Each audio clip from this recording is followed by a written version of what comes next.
Maayong hapon. For today's video, kay magpalinis ta og kuko. Magpamper sa ta sa atong self. Kay syempre, isip ko sa kainahan, very busy ang atong schedule. Magsigira tag libot-libot aning panimalay, manglimpyo, manglaba, magluto og mag-alaga sa atong mga anak. So syempre, kinahanglan pud nato alagaan ang atong sarili.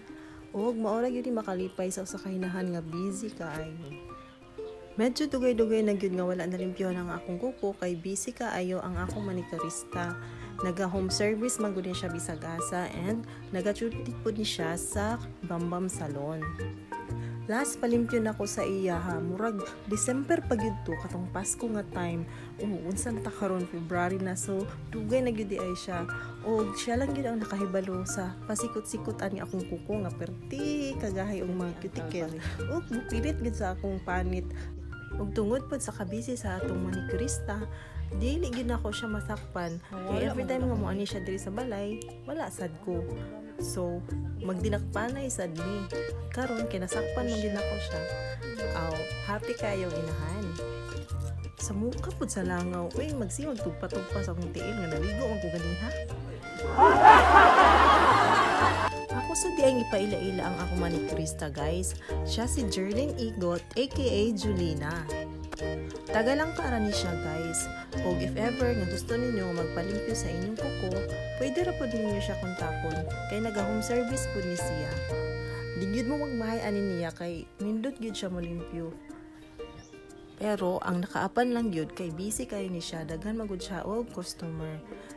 So, if magpalimpyo mo, o magpa-home service na sa iya, puntaka lang ninyo siya daan. Unya, mag-set jud mo og time kung kanus siya pwede. Kay sa gikaingon ko na, naga-duty pod ni siya sa Bambam Salon. Kinanlog man akong puso.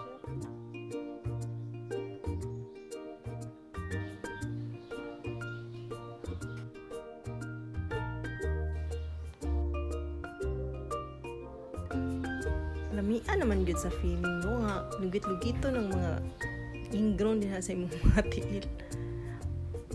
Lami kayo guys kay katul-katul kayo siya. Ug syempre hinahinayon dyan si Julina kay muangal man jud ko pagsakit na kaayo. If ever nga magpalimpyo mo ani niya, unya naay time nga sakitan mo, so pwede ra pud mo muangal. Musulti mo sa iya kung sakitan mo or dili. Kalami na lang sa feeling pagkahuman guys. Gaan kayo ang akong mga tiilwa na katul-katul.